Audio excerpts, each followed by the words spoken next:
Hey there, I'm Lee Ullman here with some big news from the National Young Farmers Coalition. We're partnering with Heritage Radio Network on a special season of The Farm Report.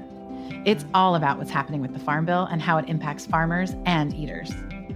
I am growing diversified vegetables on land that's been in our family for 150 years.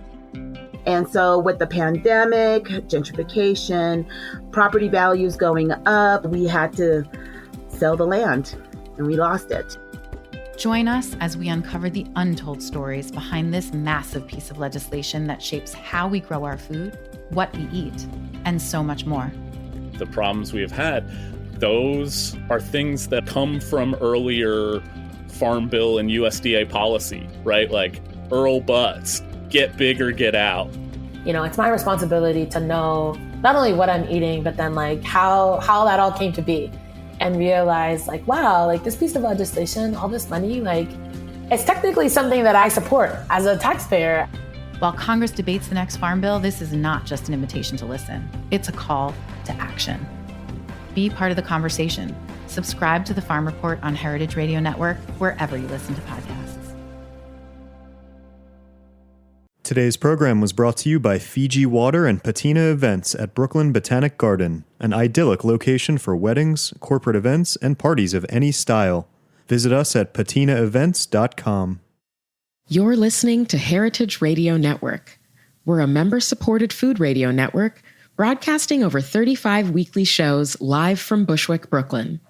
Join our hosts as they lead you through the world of craft brewing, behind the scenes of the restaurant industry, inside the battle over school food, and beyond. Find us at heritageradionetwork.org.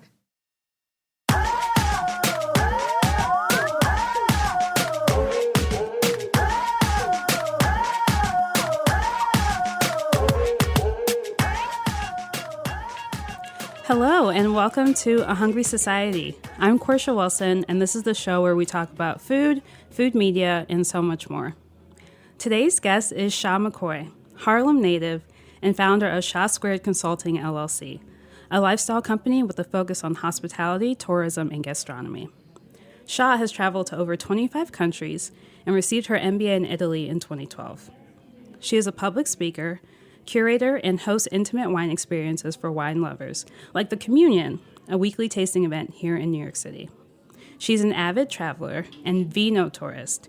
Cha has also created wine experiences in Italy, France, Chile, Argentina, South Africa, the US, and Hungary. Cha also passed her Level 2 Wine and Spirit Education Trust test and is currently studying for her Level 3 exam. Cha, welcome to A Hungry Society. Hey, girl. Thanks for having me. Thank you for coming. So we're going to get into wine in a bit, but I just want to say we've talked before, and you have used this phrase of vino-tourism. That's correct. You need to trademark that. What? ASAP. Everyone uses it. You know, it's kind of like, you don't want to say wine tourism. I don't know. It doesn't sound as cool as vino-tourism, right? Right. Right. So I use that interchangeably when I'm talking to people. They're like, oh, tell me more. You know, you could tell people a little bit more interested when they hear the vino-tourism versus you're like, yeah, I go to wine countries and just like hang out. Like that sounds way fancier than that. So right.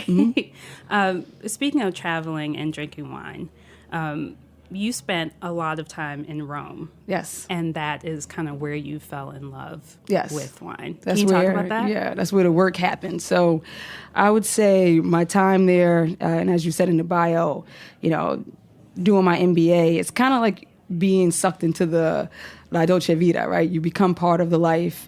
And so when you're there, as you're focused on something else, whether it's men or whether it's schoolwork or whatever it may be, you can't like not integrate wine and food. You know, you cannot leave there and not feel a little bit more obsessed with food than you were when you came there. So in my background, you know, just kind of already having that in me and being raised that way, it was just kind of cool to actually be around other people who just gets me. You know, I'm like, Italians, they get me, you know. And so I was like, oh, man, I just wanted everybody in my family to come. And I was happy when I did have visitors because they know how I get down. And so to be in a place that's like, oh, here's more food coming out and more food coming out, you know, right. It's just like, yes, we're in heaven. So speaking of your family, you grew up in Harlem and you've talked about before how your dad really inspired your love of food. Yeah. I mean, it was interesting just growing up. I went to parochial school and I grew up in a middle class home. But I would say by a single mom, and my father was just really big part of like being active in our lives. And so that was one of his things, like, okay, so I'm going to be the fun parent. Like if your mom's always at work, she's the one, that's it, right? She's the one struggling, I'm going to come pick you up and we're going to go do all the fun things. And for him, food was his thing. And so we were definitely one of those kids. We were the kids that were not like babied. Like we knew at a young age about a lot of things that was happening in our community, as well as things that was happening in the food world, because that's what my father's like love or passion at that time was. And he actually owned a restaurant, something similar more to like a counter spot. So just more American diner cuisine, but with a soul food kind of spin. He named it after my brother. It was called Chewy's. I'm Cha, he's Chew. And so it was actually called Chewy's. And so, yeah, so he's kind of like the guy in the neighborhood everybody wanted to cook at their cookout. He never really was like, oh, I'm going to open up this like Michelin star restaurant. It was like, he's the chef, and people used to be jealous when I post on Instagram, Facebook at the time, after college, about my father's like Thanksgiving spreads, because they just look like art. It was like, that's not Thanksgiving. And so you just kind of get raised in this food world, just with one guy like leading the pack about food. Vegan before the word vegan was a trend, as well. So we kind of already knew to eat differently, and even little kids in our neighborhood knew when they came to our house they were going to have a different experience than they would have at home too. And your dad would take you to restaurants, like different kinds of restaurants. Yeah, different too. Neighborhoods. That was a big part of his, I guess, his joy for life. You could see he was very excited. Like, no, today we're going to Chinatown, and everybody, oh yeah, who's coming? We want to go to Chinatown, and because they know their parents are not taking them to Chinatown. So like to walk along Mott Street.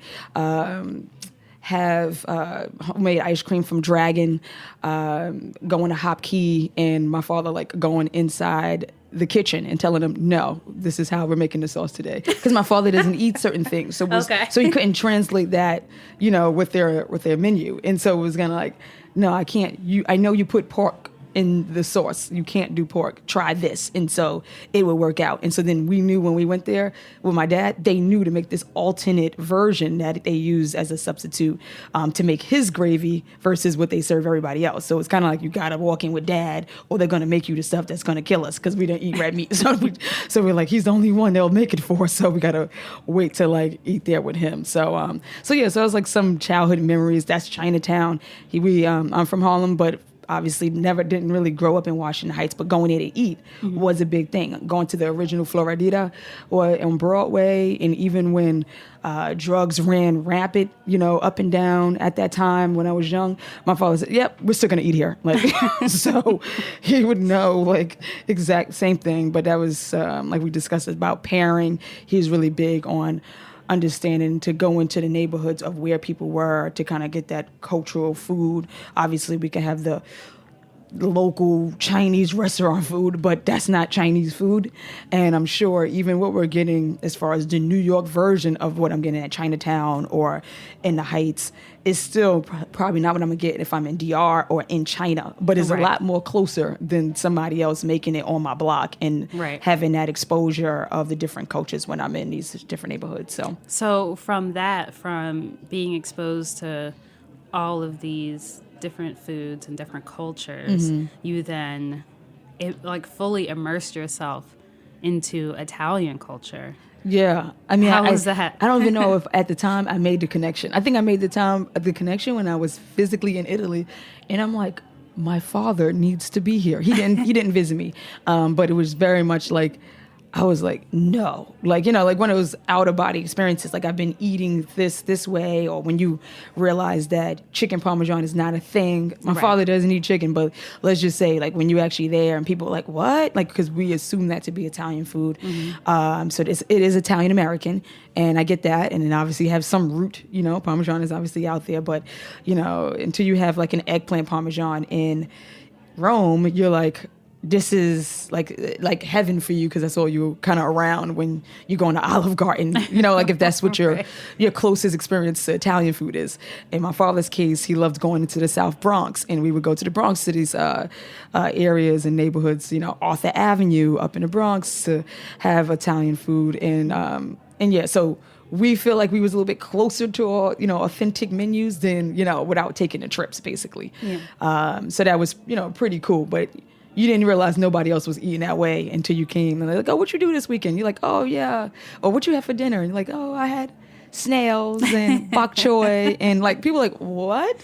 And you're 10. And, like, oh, yeah, I didn't have that? Like, oh, okay. And so that was, like, something to kind of always remember, too. So being connected to travel, and it was like, I'm going to the homeland, you know, when you went to Italy. Now, I've been eating this way for years. It's nice to actually be here and order the food and, like, you know, and drink the wine, and pig out and drink the wine. So how do you remember, like, tasting a specific wine where you were like, wow, okay, I want to learn more about this, I want to know where it comes from?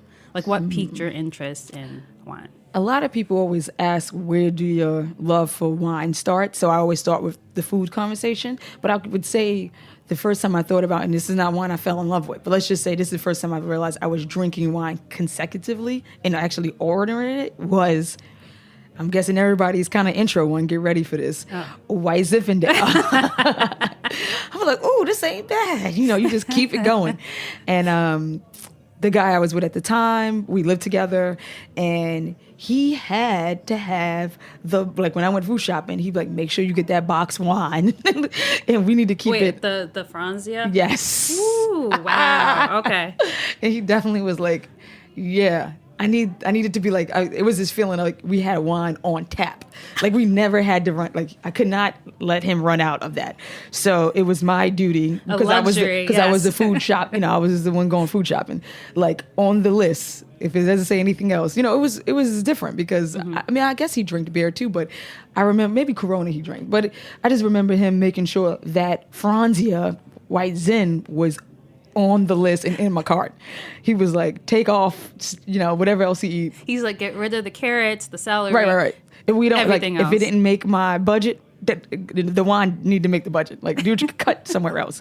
So that's when I kind of like actually started drinking wine like often because it's in my house. Like, you know, I have no juice left, but I got Franzia sitting here on ice, you know, chilled for me. So I'm like, okay, I guess. So was not doing it to be, let's say, to any higher level or to do any perfect pairing or anything like that. I think it was just a matter to kind of get used to just consuming wine. And so that's my first like real memory of me having like a more often experience. Then, and it was funny because right after, I guess that transitions nicely because right after that, after our relationship ended, I actually moved to Italy. So it was kind of like, it was like the Franzia was my, you know, my amateur years. And then I kind of... Have you had Franzia since? No, I have not had it. And it's funny when I have not had it. And it's funny when people bring it up too. It was like, I didn't even remember the name until someone brought it up the other day. And it's like, you know, the box with the swirl, like it's like mid-swirl, the photo. And I said, you know what? I had that in my house like every day, like Minute Maid when I was little. And then I grew up to the Franzia in the box. Wow. So I don't know. And from there to Italy. Where they probably wouldn't know what Franzia is. No, and I'm sure they think that Franzia is Italian. I don't even. But let's say in Italy, I think when I was drinking, I was a big fan on. I guess I probably didn't drink reds at all. I was actually drinking white wines more often, and so I would say my first wine that I kind of like fell in love with in general was probably Sauvignon Blanc. Like, and that's not even like a big thing for Italy. I think I just kind of got into my transition from the White Zin was Sauvignon Blancs. And so then anything anybody gave me that was white, now that I know the different grapes and what I've had in Italy, I can understand like, oh, okay, that was my not Sauvignon Blanc, but the one I loved when I was there. So of course it's like Pinot Grigio, Vermentino. You start kind of like falling in love with these other like good acidity, crisp whites.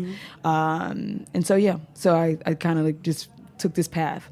So it just your knowledge of wine and also like your taste buds kind of expanded. Right. other whole different areas. world. Yeah, because even wine. when I was in Italy, remember, since I wasn't there for wine, it was kind of like something I just did. You do because you're in Italy. Like nothing you did not have wine involved. It wasn't because I'm like, okay, I'm taking wine serious today because I'm in Italy. No, it's just because you're there and wine's always there. Right. I even talked at one of my wine tastings about how, and showed a picture of how we go up to get literally wine on tap at the supermarkets, at the open markets. We would go up and bring our water jug, like a Deer Park or Poland Spring bottle. And I don't know if you've ever been to this or experienced this. You literally pour it yourself, like how you go from like a water like container. You literally do that, and then the farmer, vineyard, he's there. He's represented. There's no brand, so he's like, okay, that's 10 euros. And you're like, what? Yeah, 10 euros. I just filled up a whole gallon water jug with wine. You just told me 10 euros or even less. That was maybe like 5 euros. Oh, wow. So just kind of like walking out of the supermarket with this kind of like wine on tap, overfloweth, but you don't even learn about like Barolos at that point, because you're drinking wine because it just goes with your meal, and you're not really buying it on like this high end level when you're doing that. Right. It's like because it's just part of your meal experience, your food experience. It's part of the bigger culture, Correct. Like food and wine culture in Italy. And so in Rome, like the closer regions are not really as well known for the best wines than when we go further north in Italy. And there in Italy, I tend to experience that everything is very regional.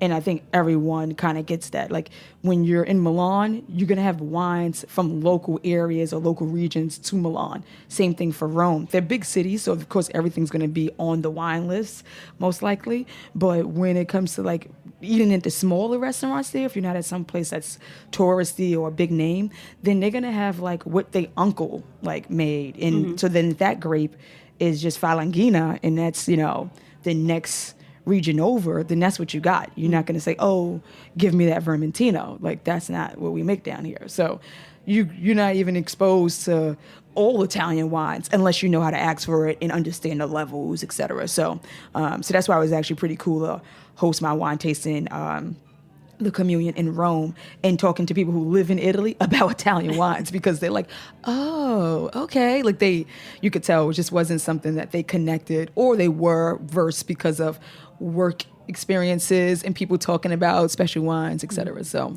is that like a big difference you've noticed between Italian wine culture and American wine culture? Are we like really obsessed with knowing what that grape is, where that's from, what that vineyard is? Like, is it way more specific here? I would say the average consumer just want good wine to go with what they're eating, or just something to match their taste buds, to be honest. Okay. And I'm saying that from the retail perspective, right? So in my shop, when someone comes in, they're not there either is one or two. People are saying, I just need a nice white that's under $30, right? Or I'm celebrating my birthday and I want champagne, and so they're not really, like, I can get into all the nuances about soil and terroir and climate, the year of 2008, but they don't care. Most of them don't. I mean, some Right. of them are coming for that experience, and you can kind of get that in the first like 5 minutes that you've kind of lost them. They're like, so which one am I getting? Like, you just told me, like, so is this fruity or not? Yeah, right. Is this going to be sweet or nah? Like, you kind of get that, like, that's all they cared about. So you kind of like got to reel yourself back into, and I think that's why some people do love our store. Like, we may take them there and they go, okay, I didn't come for the whole lecture, but I appreciate you. And then they basically just come back more, and now they kind of recommend other people to come, because it's not just like, oh, you're looking for a sweet white, under 15, okay, here you go, here's a Moscato, and then like let you walk out the door. We're kind of like, oh, but have you had this Gewürztraminer, or have you had a off-dry Chenin Blanc? Like, I know you came for the Moscato because you know it, but let me kind of give you these other alternates. Show you some other options. Yeah, that you would probably like. Exactly. Like, Right. if you like this Moscato and you're like, and that's a lot of things, because everybody's attaching brands too. So for all my sweet wine drinkers out there who are, just kind of like in love with Moscato, that's what we get. They come in, they look for Moscato, but sometimes they don't even want to buy the Moscato we have because they don't know that label. And we're like, no, because we don't buy from big producers. We like selling smaller brands and smaller vineyards. And so we pride ourselves in having, if you're going to get a Moscato, then we're going to introduce you to a very good quality one from a good producer. And so now we're educating you about that idea that you don't have to buy the Bartanoa. Like, that's the brand, I get it. But that doesn't make it Moscato because it's in the blue bottle. Like Moscato is made by other people too. Right. So, so speaking of wine world and retail, and there's the restaurant side, right? And then you are studying for your level 3. That's correct. At the moment, certification for the WSET and certified sommelier for the Court of the Masters right now. I'm wondering, what is the breakdown like as a woman of color in the wine world? I would say, let's just go off of my last exam and who was in the room. That's like easy statistics, right? So, and I would say like there I had maybe 4 women of color in a room of maybe 60 to 75, I don't say classmates, but people were also taking an exam with me that day. And so if you kind of look at that as like an easy way to get some ratio of that. Right. And there was, I want to say maybe 2 gentlemen of color. One was like Hispanic, and then the other guy, like he can be mulatto, African-American. But at the end of the day, that's kind of the handful of us that was there compared to the number of 70-ish people who were actually there to take the test. Right. And that was the intro level to Court of the Masters. So I asked because there was this great article that was published a couple months ago now by Julia Coney, who is in Paris right now. Hi, Julia. Shout out to her. Shout out to Julia. And she is an African-American wine person, and she wrote about how there was this article prior to what she wrote that was talking about how there needs to be more women in the wine world, and they profiled like 30 or so women, and none of them were women of color. And so Julia wrote this piece that was like, if you feel unseen, like imagine me as a Black woman stepping into the wine world. Like I've been mistaken for like help. Like I've gone to tastings and been asked to like clean up glasses or whatever. And she's been there to taste as well. Right. So I was just curious what your experience was and how you feel about that same topic.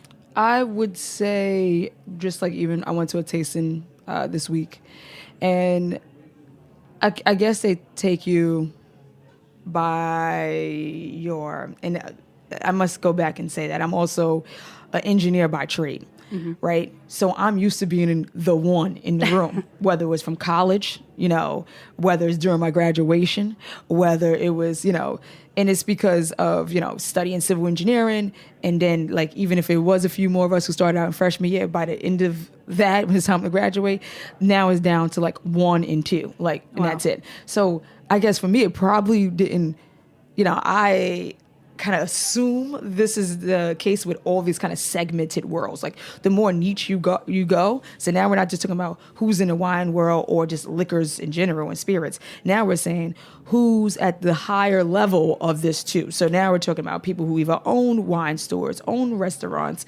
Those are the type of people who attend these events, right? And so if we're not mistaken as that, I do realize it's their ignorance because they think that we all don't have, there's no space for us there. Right. That may be a case because they've like never seen us there. And so we're not taking interest in wine to be a professional, not as a consumer. But so now it's like, oh, okay. Well, every time they go to an event, someone of color is technically the help. So now it takes people like myself, like Julia, just to like be in these spaces to truly be able for people to respect, like, hi, no, I'm here to do what you do. And then them to accept that as well. And you should be able to tell that. You should be able to, like, I don't want to say size people up. People that like they're helping, they're usually there being hospitable to you, so you could tell they're of service. So sometimes I think it's rude when you're like, no, sir, or just like if you worked into the Gap and they're like, hi, can I get this in a medium? And you're like, are you kidding me? I have my purse on, my jacket. Are you serious? Like, you don't really think I work here. I mean, that's happened. Right. Yeah. So that's what I'm trying to say. Like, you don't even have to, in response to even like the articles, you don't even have to know African Americans or people of color in the wine world to know that we are there. You can just be obvious, like be more alert, which is, I think that's what she's trying to say. Like, hi, you may not know one personally, but have you, actually even did the research to find one of us to be listed in this category, to invite us to have a seat at the table, to give us this opportunity.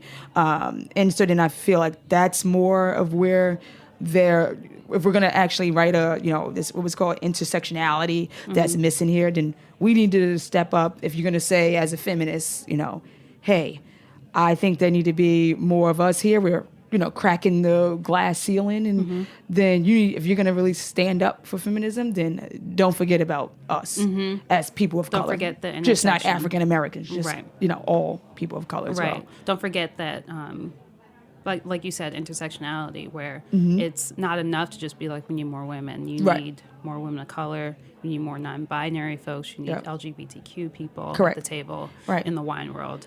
And my husband works in wine. Okay. And so... Oh, you left that from me. You didn't want me to know that. My husband works. No, you're just going to drop that. But yeah, and I see these events and I'm like, do y'all need some help finding it? Yeah, I mean, it was quite interesting. The managing editor of Some Mag actually wrote something. It's thanking Julia as someone who was listed herself in the magazine. She really felt like, she did not think about it. And she was nominated or, highlighted in the magazine. And she's calling out. And so that's in this current version of the February-March one. The one that Julia responded to was the December-January mag. So in this case, is like, if people were willing to literally say, you're right? So just kind of like owning up to the fact that they have been, yeah, you're right. I didn't even think twice how the whole page or the whole spread of everyone listed was no one of color or no one of any of these intersectional items that we need to start talking about. And yet you also say in the letter that you didn't know one, so that's why you didn't list one. And I think that's the part where I have a problem is like, if you didn't know one, you research it. Just like when I decided to get into the wine world, and I'm like, well, where are people that we actually need to have representation? And there actually are people out there. I feel like they're just maybe not getting as, the branding that everyone else is getting, whether it's because they're not master somms or because they're not working for very highly established wine labels at this time. And so I think they need to, all of us need to have the same treatment. So And it's circular, right? Because if you don't know any somms or wine people of these intersectional groups, and so you don't reach out to any, so you only publish white women somms, then you're just continuing the cycle of people of color and women of color being unseen. Yeah, the person I was thinking was Lee Campbell. She's the wine director, and she's right here working with a few different boutique hotels, major hotels, the Tillery. She's the wine director that I think about I need to be underneath her. I need to be her little sister in real life. And though she's not a master somm, as far as certified, she's been in the industry, in the game for years. And, you could tell that people respect her menus and her service and everything, that when you read articles about every place that she's part of that opens, people giving her praises. So I'm like, if I can find that out, whenever meeting her, right, I'm sure the editors of magazines can do that. I mean, that's just kind of how I'm going with that. What's the standards, what boxes do we have to check in order to kind of have that seat? And then I guess in response to that, even recently with Eat, maybe we just need to create our own space. Yes. So Eat, for listeners who are maybe unfamiliar, Eat stands for Equity at the Table, and it was a site started by Julia Turshen, who has been on this show. Shout out to Julia. And it is this great resource for women of color, LGBTQ folks, non-binary folks, and all aspects of the food world from somms to food writers to butchers to speakers, Food photographers, food photography, prop styling, Yep. all aspects of the food world. So nobody can say, oh, I didn't know anyone, or oh, I couldn't find anyone. Now there's actually a resource where editors can go, or conference creators can go and be like, okay, I have someone, and it's so beautiful, and I'm so proud of Julia for putting it together. And we're both on there. That's right. We are both on Find there. us, book us. And also, if you are a woman of color, please sign up for it. Yes. Like, you should be on there too. You should be And on it. get I've been yourself- promoting it ever since. Right. Yes, I'm like, yes, it's live. Yeah. It blew up. Like, it was everywhere yesterday. Yeah. Yeah, which is awesome. I know. So, yeah. So we're going to take a quick break, and we'll be right back with more Hungry Society.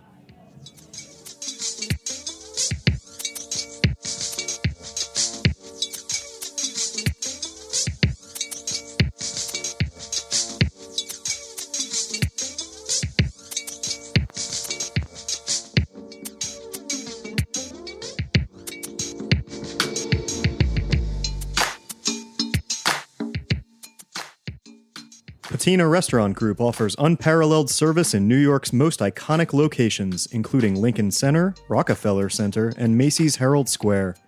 From meetings and presentations in the glass-walled atrium, to galas in the renovated Palm House, and intimate wedding showers at Yellow Magnolia Cafe, your event will be perfectly imagined and customized at Brooklyn Botanic Garden. You can also enjoy a la carte brunch and lunch at the picturesque Yellow Magnolia Cafe, overlooking Lily Pool Terrace. Chef Rob Newton and Chef de Cuisine Morgan Jarrett offer warm, distinctive cuisine with a focus on local vegetables, grains, and sustainably sourced meats and fish.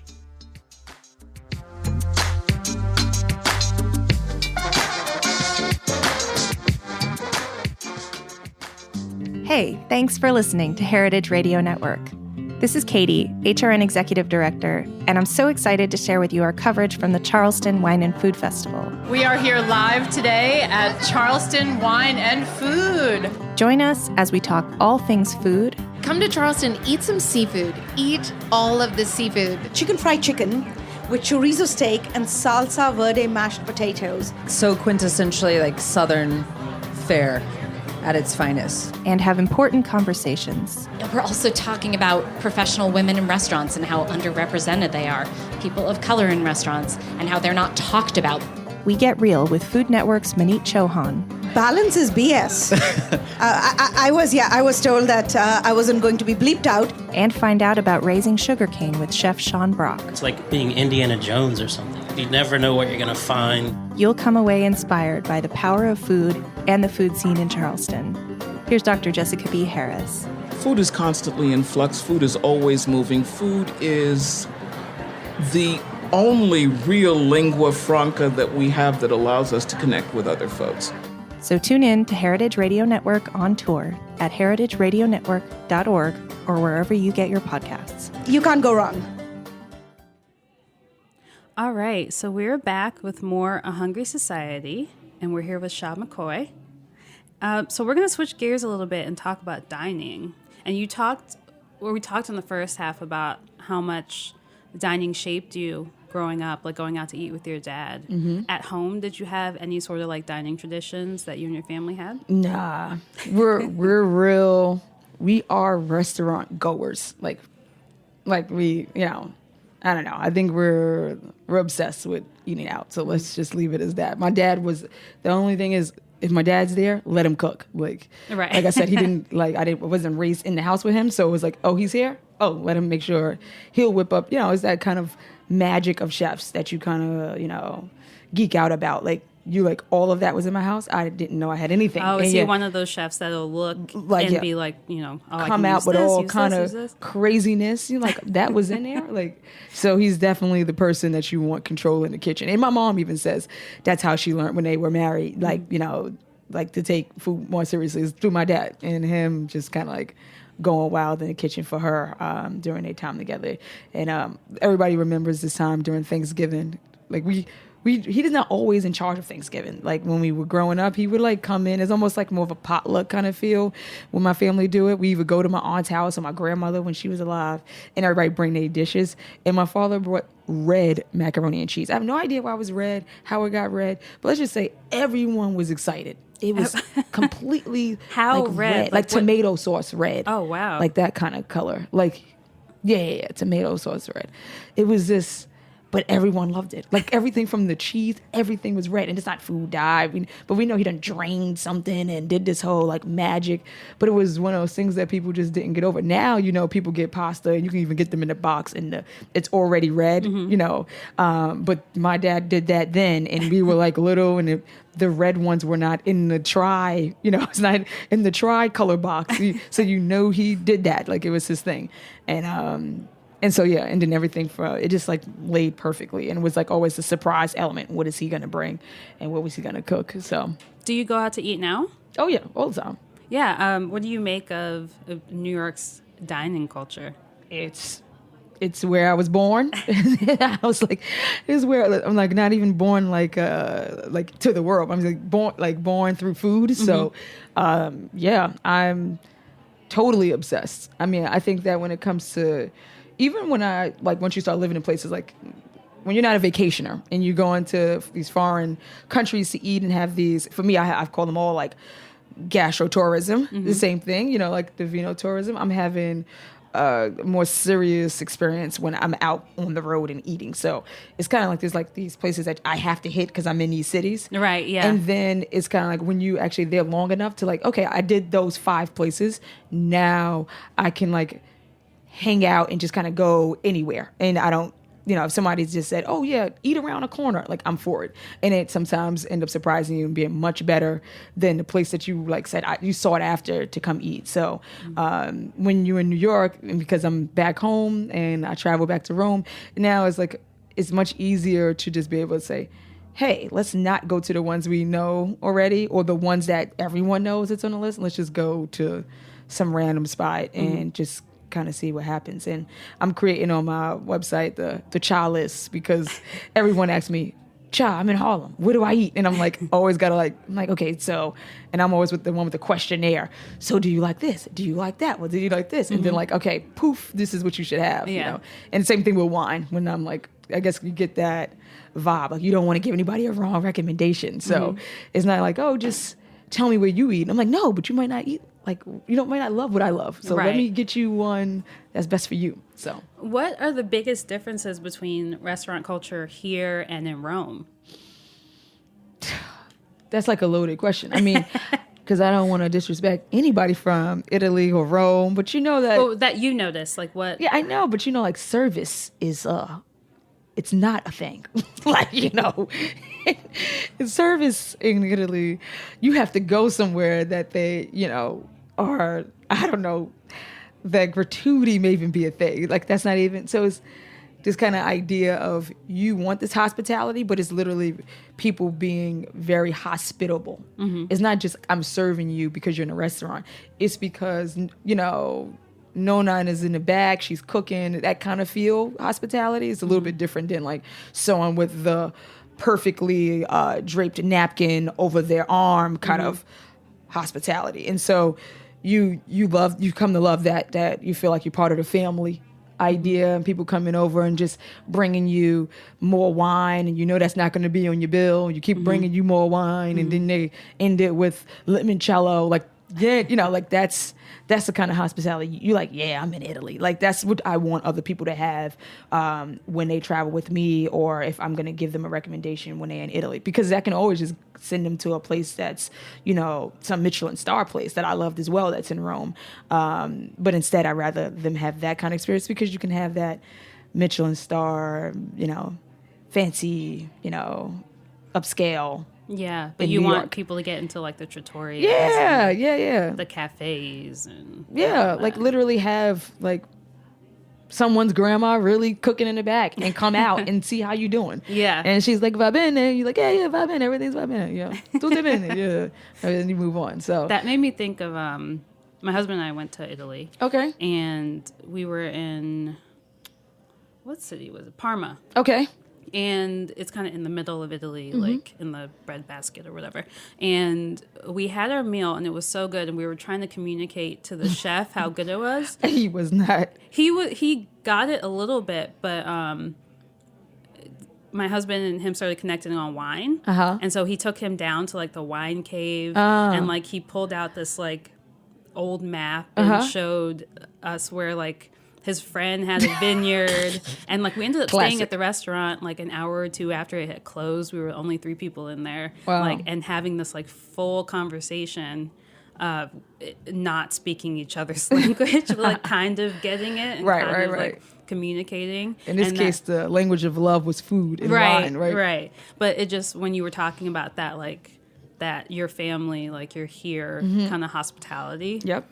It, instead of like the more formal sense, right? That's just what it made me think of. Is, right. You know. So comparing New York to that, not that New York don't have places like that, but I mean, for the most part, like some of these people that we're talking about, family has owned that location for decades after decades after decades, and so you kind of expect that because they grandma literally do live in that restaurant, like behind it or above it or whatever, or next door, and so this all of their roots and culture is connected to this one restaurant. Even if, you know, the younger millennial hip kids or whatever got degrees and moved on and did everything else and refused to make another pizza because they had to do this like after school every day. This is kind of part of their real life. And so I think that's one of the major differences, back to the question, between like what you expect or even just comparing New York hospitality or just that environment.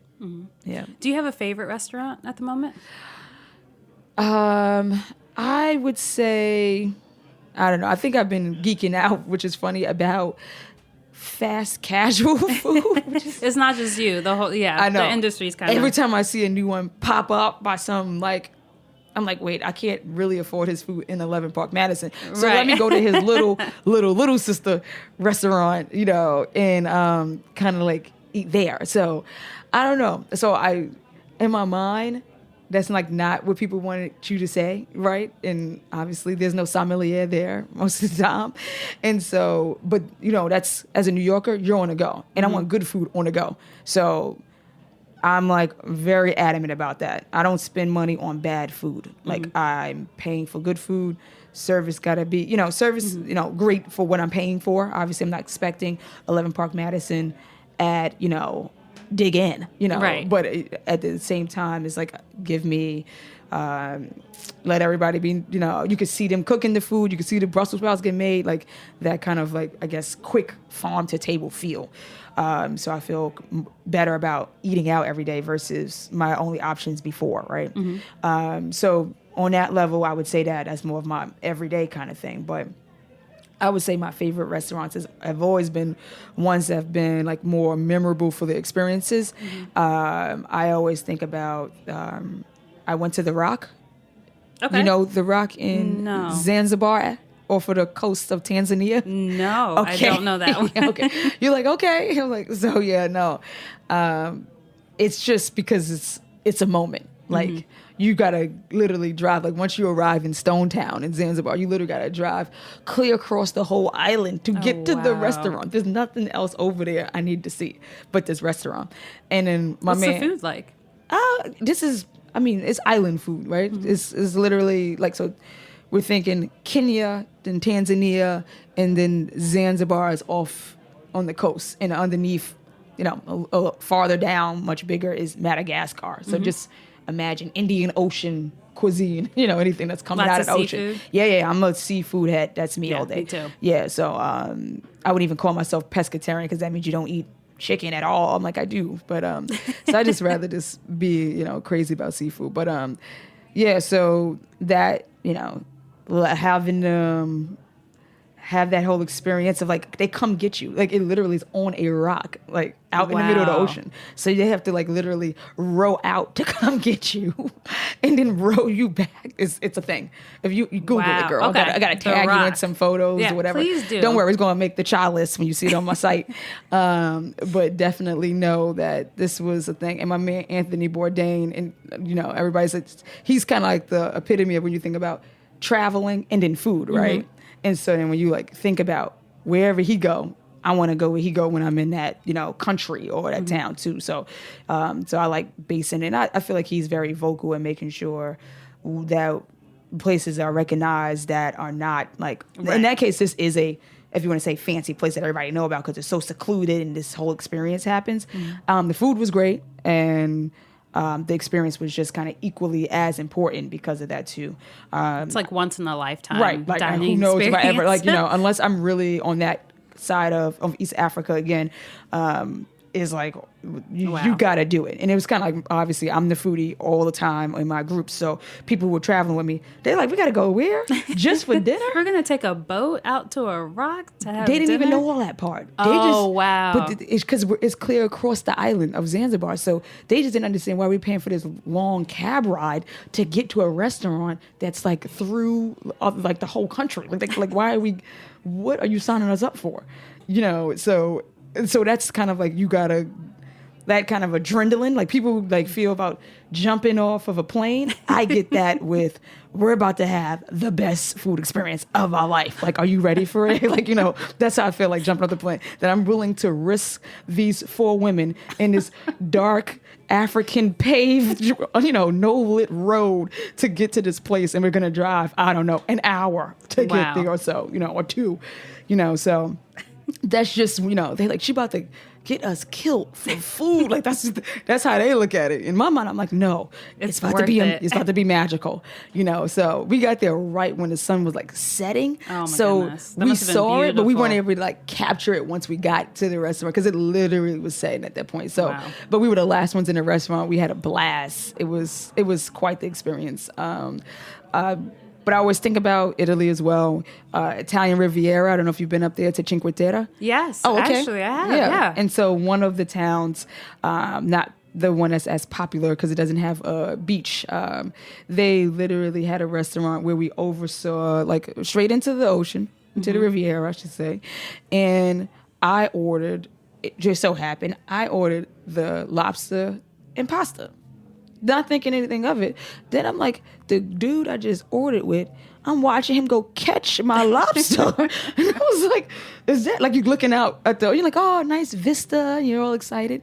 And you're like, wait a minute, ain't that the guy just put my order in with? He's literally out there catching your lobster. Wow. And you like, this is a moment. And so those are things I think about and really want like my dad to have experienced or to experience in his life too, just because when I don't know the name of that place, but it's one of those things like, I mean, like I would go back to that city and see whatever one's the closest to the water to be able to like reenact that again, if possible, since I do go back to Italy, but I haven't been back to Cinque Terre since when I was living there. But those are more of the more memorable, like, man, I'm in heaven kind of moment when I'm eating and then having all of that happen around me. So those are the two I think of.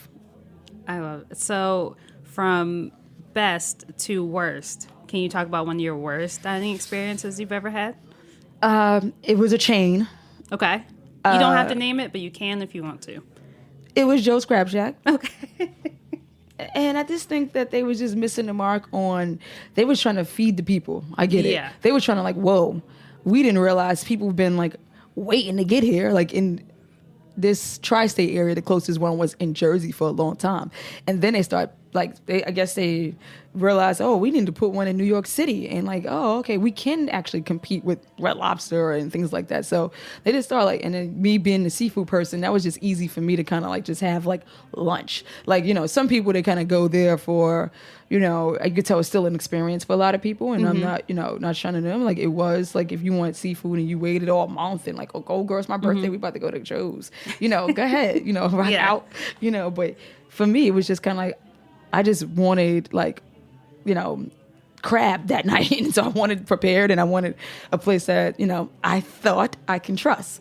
And so that was quite an experience. And I gave them several tries because they were close to me. So I was like, maybe that was that. What did they do? Their service was the part that killed them. They're closed now, the one I'm talking about. Oh, but wow. that's how bad their service was. And it was kind of like you only can rely on the bar. And it's like, because you're looking at the person. And you're like, hello, my food? yeah, I've been here. Like, they're like, oh, okay, let me go check.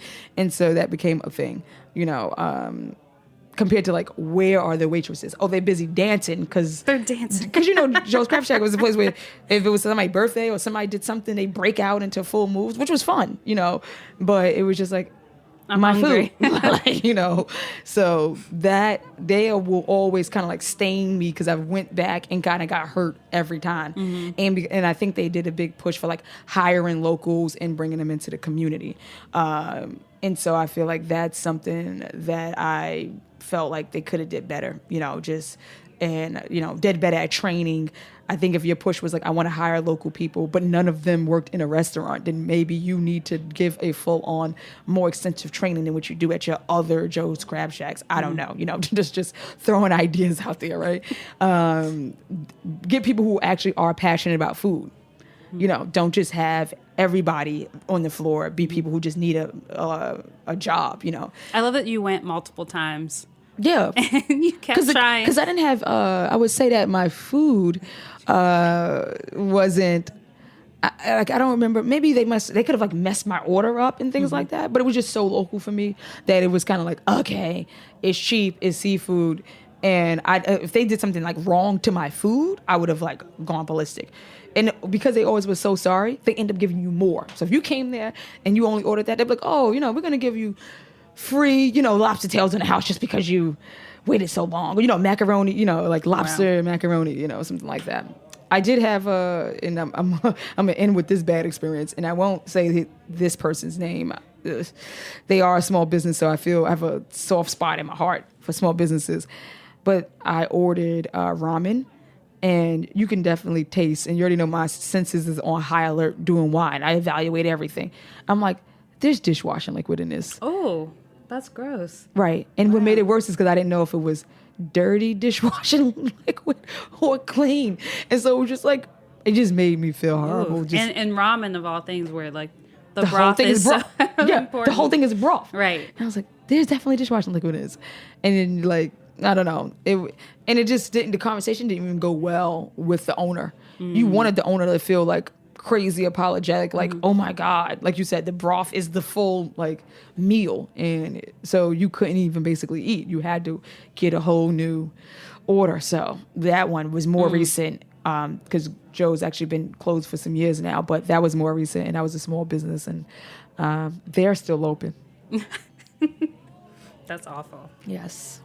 So, Cha, my last question for you. Yes. If you could have your last meal in a restaurant, where And would wine. it be? Yes. Where would it be, and who is invited?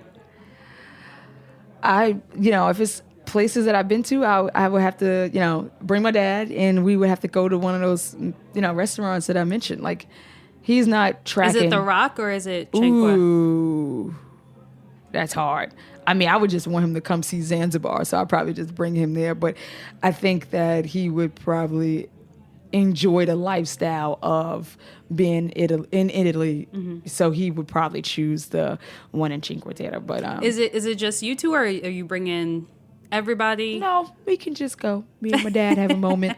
Yeah, because I think that is like I would love to like do all that. And I think because I eat out a lot with a lot of people, so I have those experiences often. Me and my dad don't have time to have that one-on-one anymore. So I think that'd be cool to kind of have this full-on trip packed on with this like restaurant experience and doing that. So and what is the actual meal, and what are you drinking? Okay, we're definitely bringing. We got to get homeboy to go catch us those lobsters. That's got to happen, right? You got to witness that. And so it's just. I would think, we're having seafood. I've been drinking recently Italian white by Gavi di Gavi. That's the white I've been having recently. And in that area, it's probably plentiful. It's the same region. So I would definitely have a Gavi di Gavi. I guess, it's always hard to talk about wine for me because I have this fascination with Italy because that's where I love this affinity for it, right? But then, of course, when you start talking about, like, I've been trying to drink more French, and I must say that for the record, because everybody's like, what? You better have some of this white Burgundy Grand Cru, stop sleeping on this, right? And I'm like, okay, I'll get there, But, and I do love it, It's just one of those things because my heart always go to Italy first. So if that's on the menu, I kind of like go for that before I even like look at that, unless somebody's offering it for me. Like when I was at this tasting recently, I just had this amazing rosé bandol. Like, like when I'm in those environments, it's kind of like, oh yeah, definitely pour what you got. Right. So I will stick to Italian. I love whites from Alto Adige. And so even if I can get a really nice orange wine from there on the table, that'd be great. We're gonna do a real 6-course communion style, like my event. We're gonna have the full 6-course meal, 6 wines, and kind of just like go through all of it. That's amazing. Yeah. That's amazing. So. Well, Cha, that's all of our time. Great. Thank you so much for coming today. Thanks for having me. And you have to come back. We gotta do this again. And I came, guys, with no wine. I know. I know. Next time. I was expecting some wine. I'm just kidding. We'll have wine next time. Next time, I'll definitely have the wine with me. Or we'll have wine right after this. There we go. All right. All right. Well, thanks for having me. Where can people find you? The site is live to some extent, but you can go right on chamccoy.com. That's CHAMCCOY.com. And you can follow me on Instagram. I was going to say Insta Squared. That's my name. So you can follow me on Instagram, Cha, CHA _ squared, SQUARED.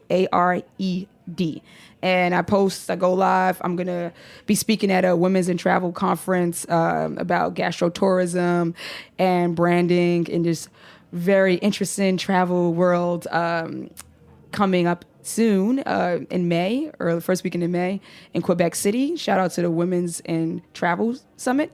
So I'll be there. And yeah. Yeah.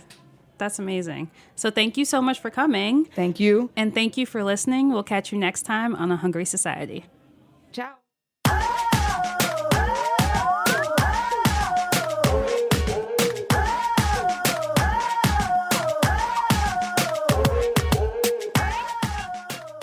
Thanks for listening to Heritage Radio Network, food radio supported by you.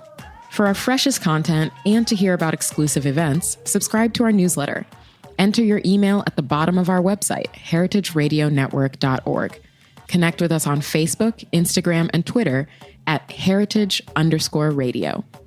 Heritage Radio Network is a nonprofit organization driving conversations to make the world a better, fairer, more delicious place.